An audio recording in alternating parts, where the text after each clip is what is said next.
नमस्कार दोस्तों, स्वागत है आपका हमारे यूट्यूब चैनल अभी स्टडी पॉइंट पे।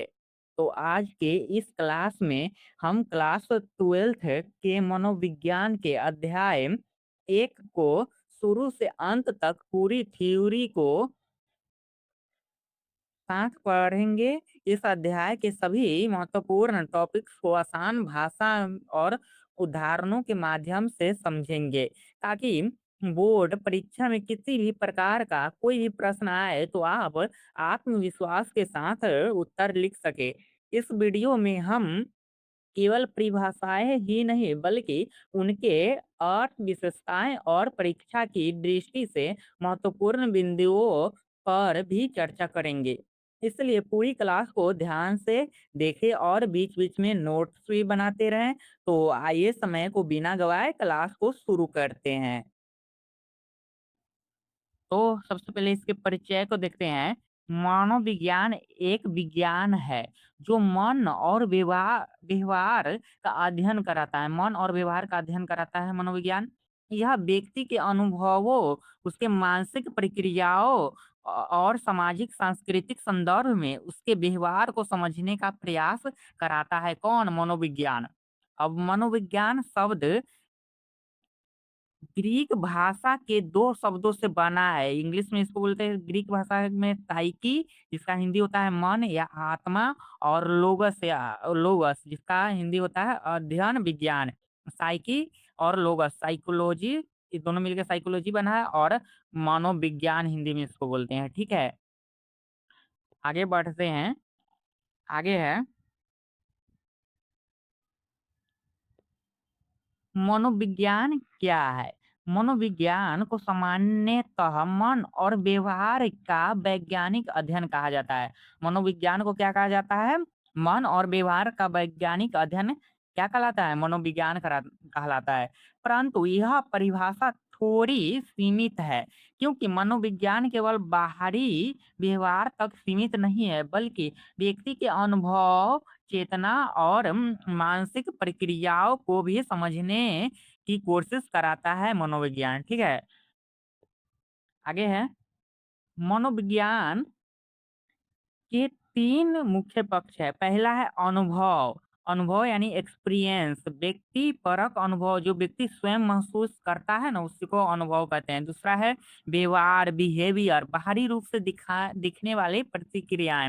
हम बाहरी रूप से हम किसी व्यक्ति को देखते हैं, उसके व्यवहार को जज करते हैं कि उसके व्यवहार से पता लगता है कि वो व्यक्ति कैसा है।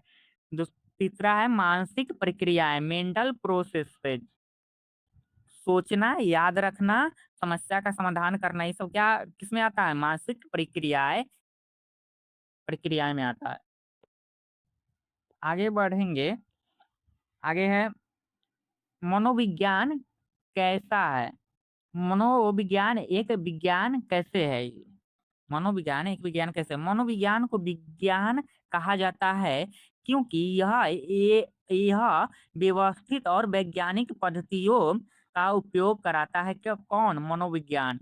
जैसे निरीक्षण, प्रयोग और सिद्धांतों का परीक्षण करना, ये सब मनोविज्ञान में आता है। परंतु मनोविज्ञान भौतिक विज्ञान से अलग है, क्योंकि इसका विषय वस्तु मानव अनुभव, व्यवहार है, जो जटिल, परिवर्तनशील और संदर्भ पर निर्भर करता है मनोविज्ञान। आगे है मनोविज्ञान की प्रकृति कैसी है? वस्तुनिष्ठ दृष्टिकोण। यह बाहरी मापने योग्य व्यवहार पर ध्यान केंद्रित करता है, और जैसे प्रतिक्रियाएं, समय, शारीरिक प्रतिक्रियाएं। आगे है व्यक्तिपरक दृष्टिकोण।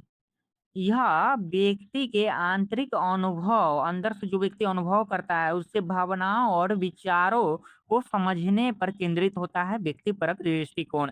व्यक्ति के अंदर अनुभव क्या अनुभव कर रहा है व्यक्ति, क्या उसके विचार है, उसका भावनाएं क्या है, इसको व्यक्तिपरक दृष्टिकोण में रखा जाता है। जिसे केवल व्यक्ति स्वयं बता सकता है, और कोई दूसरा नहीं। अब किसी व्यक्ति के अंदर में क्या उसकी भावना है, क्या उसका अनुभव लिया है, क्या उसका विचार है, हम थोड़ी बता सकते, वो व्यक्ति खुद बता सकता है ना। मनोविज्ञान मनोविज्ञान इन दोनों दृष्टिकोणों को जोड़ता है, इसलिए इसे उभय विदितात्मक विज्ञान भी कहते हैं। मनोविज्ञान को एक और नाम भी है उभय विदितात्मक विज्ञान, ठीक है, जो प्राकृतिक विज्ञान और सामाजिक विज्ञान दोनों की विशेषताएं रखता है। आगे चलेंगे। आगे है मनोविज्ञान का विकास कैसे हुआ। मनोविज्ञान को एक स्वतंत्र विषय के रूप में स्थापित करने का श्रेय विल्हेम वुंड को जाता है। यानी मनोविज्ञान को एक स्वतंत्र विषय के रूप में स्थापित किसने किया था? विलियम वुंड ने। जिन्होंने 1879 में जर्मनी के लिप्जिंग में पहली मनोविज्ञान प्रयोगशाला स्थापित किया गया था। यानी पहली मनोवैज्ञानिक प्रयोगशाला कब स्थापित किया गया था? 1879 में स्थापित किया गया था। कहाँ किया गया था? जर्मनी में स्थापित किया गया था। किसने किया था? विल्हेम वुंड ने किया था। याद रखिएगा, नोट कर लीजिएगा कॉपी में। इससे पहले मनोविज्ञान को दर्शन शास्त्र और जीव विज्ञान का हिस्सा माना जाता था। इससे पहले मनोविज्ञान को दर्शन शास्त्र और जीव विज्ञान का हिस्सा माना जाता था। भारत भारत में मनोविज्ञान का विकास कब हुआ? भारत में मनोविज्ञान की पहली प्रयोगशाला 1916 में कोलकाता में कोलकाता विश्वविद्यालय में स्थापित हुआ ना। भारत पूछेगा कि भारत में पहली मनोविज्ञान की प्रयोगशाला कब और कहाँ स्थापित हुआ? तो 1916 में स्थापित हुआ था। कहाँ हुआ था? कोलकाता विश्वविद्यालय में हुआ था। ठीक है, आगे बढ़ेंगे। आगे है मनोविज्ञान के विभिन्न संप्रदाय। ऐतिहासिक रूप से मनोविज्ञान में कई विचारधाराएं विकसित हुई है, जिसमें है संरचनावाद। संरचनावाद क्या है?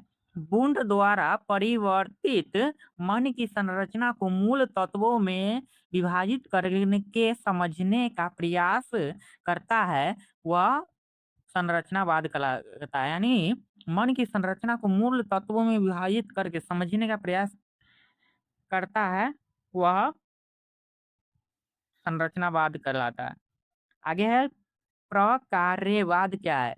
पर विलियम जेम्स द्वारा परिवर्तित मानसिक प्रक्रियाएं व्यक्ति को पर्यावरण के अनुकूल होने में किस प्रकार सहायता करती है, यही इसका केंद्र है प्रकार्यवाद का। ठीक है, आगे है व्यवहारवाद क्या है? जॉन बी वॉटसन द्वारा परिवर्तित, यानी व्यवहारवाद का को किसने परिवर्तित किया था? जॉन बी वॉटसन को। प्रकार्यवाद का विकसित किया था विलियम जेम्स ने।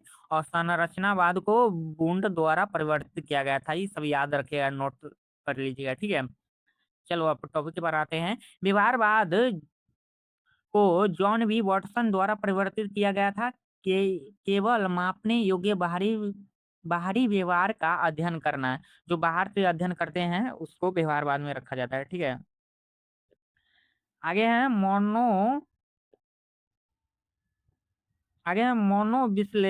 विश्लेषणवाद को किसने परिवर्तित किया था? तो सिगमंड फ्रायड द्वारा परिवर्तित है मनोविश्लेषणवाद। ठीक है, इसमें अचेतन मन, दबी हुई इच्छाओं और बाल्य अवस्थाओं के अनुभवों पर ध्यान दिया गया है। बाल्य अवस्था में बच्चों का कैसा अनुभव रहता है, कैसा स्थिति रहता है, उस पर ध्यान क्या केंद्रित किया गया है।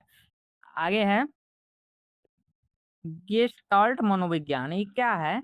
मैक्स वर्थाइमर द्वारा परिवर्तित है गेस्टाल्ट मनोविज्ञान। ठीक है, गेस्टाल्ट मनोविज्ञान किसके द्वारा परिवर्तित है? मैक्स वर्थाइमर द्वारा परिवर्तित है। पूर्व पूर्ण भाग के योग से अधिक होता है। जो पूर्ण भाग के योग से अधिक होता है, हम वस्तुओं को संपूर्ण में रूप में देखते हैं। ठीक है, आगे है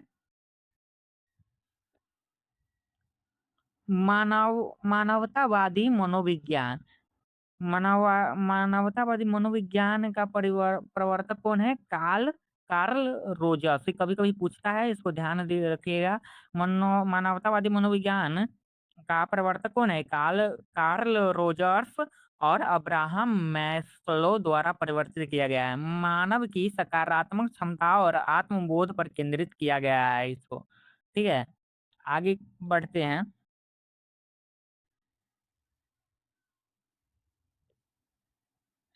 इसका डायग्राम दिया गया है। संरचनावाद का विकास कब हुआ था? 1879 में। और उसी में से निकल के आया मनोविश्व संरचनावाद का विकास हुआ था 1879 में। और मनोविश्लेषण का विकास हुआ था 1900 में। और संरचनावाद का विकास किसने किया था? वुंट ने। और 1900 फ्रायड ने किया था। मनोविश्लेषण का व्यवहारवाद का किया था वाटसन ने 1913 में। वाटसन ने व्यवहारवाद का किया था। और उसी में से संरचना में से और मनोविश्लेषण से इन दोनों के बीच में हुआ था प्रकार्यवाद का विकास। ठीक है? जिसको विलियम जेम्स ने किया था। और मनोविश्लेषण और व्यवहारवाद के बीच में हुआ था गेस्टाल्ट का विकास। ठीक है? जिसके जिसको वर्थाइमर द्वारा 1912 में किया गया था। ठीक है? इसके बाद है जो सबसे लास्ट में है मानवतावाद का विकास, जो मैं कार्ल कार्ल रोजर्स और मैस्लो द्वारा किया गया था। अब आगे बढ़ते हैं।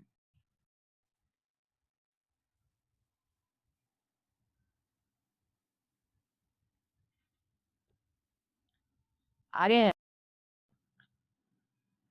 आधुनिक मनोविज्ञान के दृष्टिकोण क्या क्या है? आज के मनोविज्ञान में कई दृष्टिकोण प्रचलित है, जिसमें जैविक दृष्टिकोण है। मस्तिष्क तंत्रिका तंत्र हार्मोन और आनुवांशिकता के आधार पर व्यवहार को समझने का प्रयास करते हैं ना, इसी को क्या कहते हैं? जैविक दृष्टिकोण कहते हैं। यानी आदमी के मस्तिष्क तंत्रिका तंत्र हार्मोन और आनुवांशिकता के आधार पर जिसका अध्ययन करते हैं उसको जैविक दृष्टिकोण कहते हैं। ठीक है? आगे है सामाजिक सांस्कृतिक दृष्टिकोण। व्यवहार सामाजिक और सांस्कृतिक संदर्भ में से प्रभावित होता है। इसमें व्यक्ति का व्यवहार सामाजिक, कोई कैसा समाज में रहता है, जो व्यक्ति जैसा समाज में रहेगा ना उसी प्रकार का वह व्यवहार करेगा। ठीक है? आगे है संज्ञानात्मक दृष्टिकोण। मानसिक प्रक्रियाओं जैसे सोचना, स्मृति, धारणा और समस्या समाधान पर केंद्रित करता है संज्ञानात्मक दृष्टिकोण। ठीक है? आगे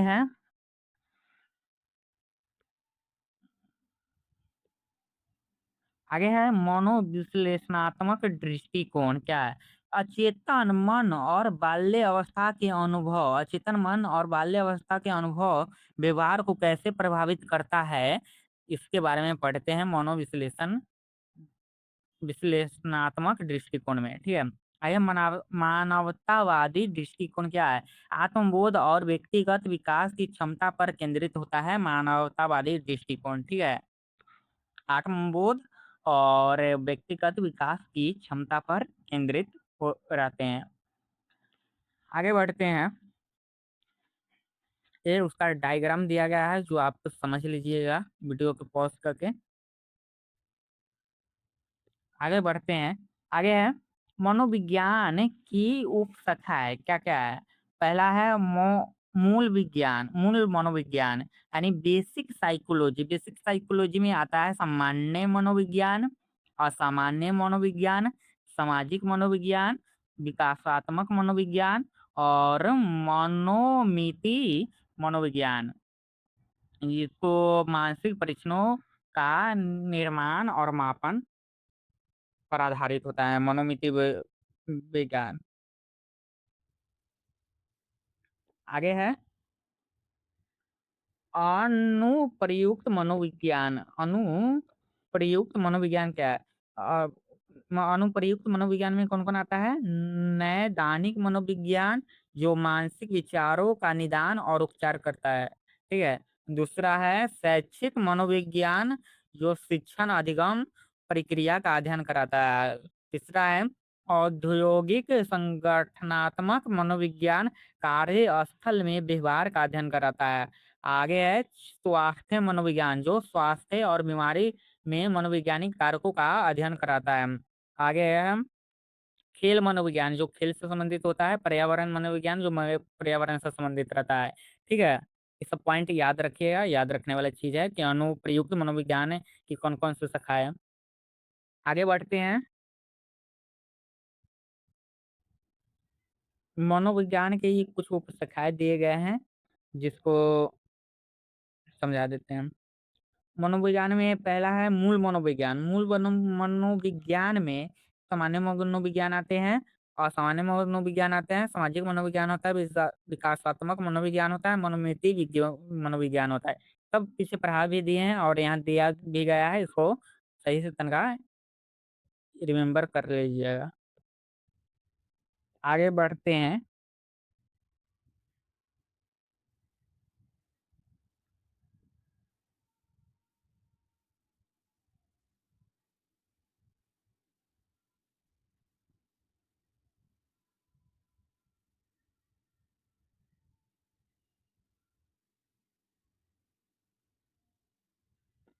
आगे है मनोविज्ञान में शोध पद्धतियां क्या है।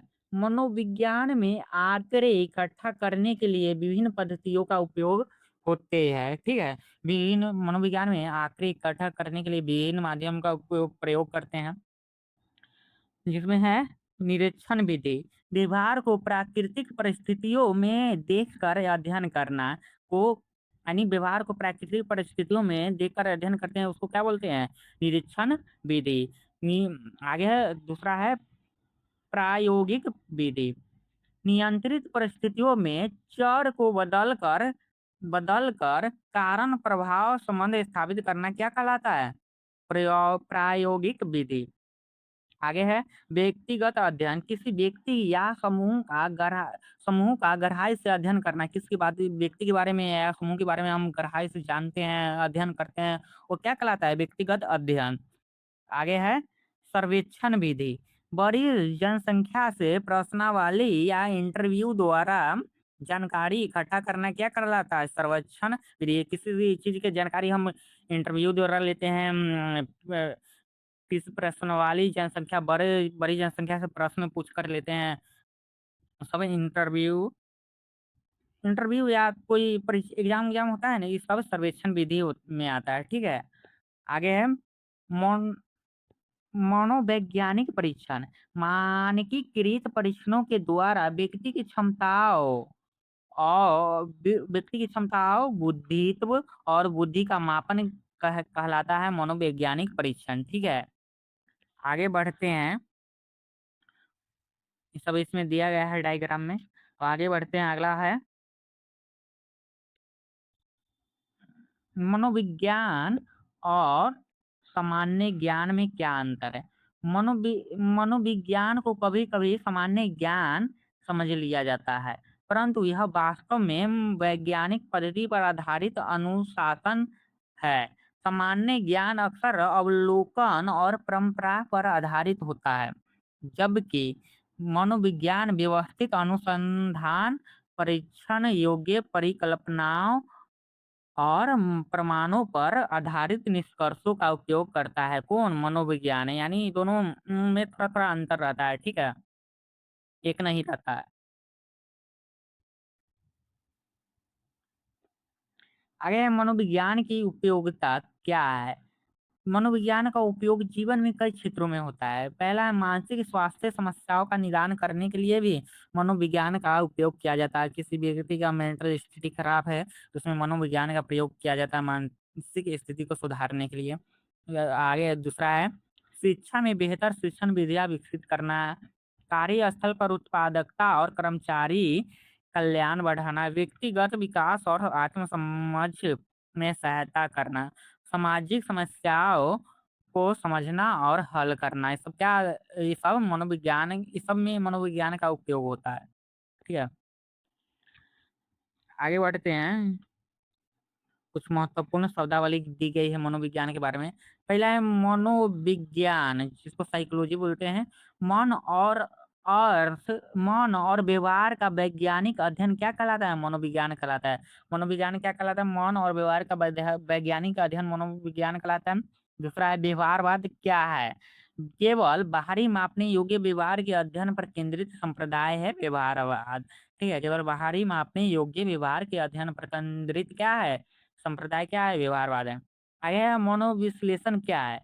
अचेतन मन के अध्ययन पर केंद्रित संप्रदाय, जिसको फ्रायड ने दिया था, मनोविश्लेषण है। ठीक है। गेस्टाल्ट जर्मन शब्द है जिसका अर्थ है संपूर्ण आकृति या रूप, यानी किसी चीज को संपूर्ण आकृति या रूप को देखकर समझते हैं, वो गेस्टाल्ट में आता है। ठीक है। आगे है आत्मनिरीक्षण। अपने स्वयं के मानसिक अनुभव का अवलोकन करने की पद्धति को आत्मनिरीक्षण कहते हैं। आगे है आत्मबोध। मानवतावादी मनोविज्ञान की अवधारणा अपनी पूर्ण क्षमता तक पहुंचना आत्मबोध कहलाता है। मानव अपनी मनोविज्ञान विज्ञान की अवधारणा अपनी पूर्ण क्षमता तक पहुँचता है ना, उसको आत्मबोध बोलते हैं। आगे है अचेतन मन किसे कहते हैं? मन यह मन का वह भाग है जिसकी जानकारी व्यक्ति को स्वयं नहीं होती। इसको अचेतन मन ये व्यक्ति के मन का यानी अचेतन मन मन का वह भाग है जिसकी जानकारी हमें स्वयं नहीं होती है। ठीक है। इसी को अचेतन मन बोलते हैं। ये इसको किसने दिया था? फ्राइड के अनुसार यह कहा गया है। ठीक है। आगे बढ़ते हैं। तो आज के क्लास में हम पूरे साइकोलॉजी के चैप्टर 1 का पूरे थ्योरी को हम लोग देख चुके हैं। ये सब एक बार सब सब्जेक्ट का सब चैप्टर का थ्योरी कंप्लीट कर लेंगे, तब चैप्टर 1 का अलग क्वेश्चन आंसर लाएंगे सब्जेक्टिव में, फिर ऑब्जेक्टिव अलग लाएंगे। तो फिलहाल के लिए थ्योरी ही इतना ही था। तो आप लोग इसे शुरू से देख देख कर समझ लीजिएगा, हो सके तो नोट्स बना लीजिएगा। और तब तक जब मिलते हैं अगले क्लास में, तब तक के लिए बाय बाय टाटा। और वीडियो पसंद आया तो लाइक कीजिएगा और बताइएगा अगला किस सब्जेक्ट पर वीडियो चाहिए।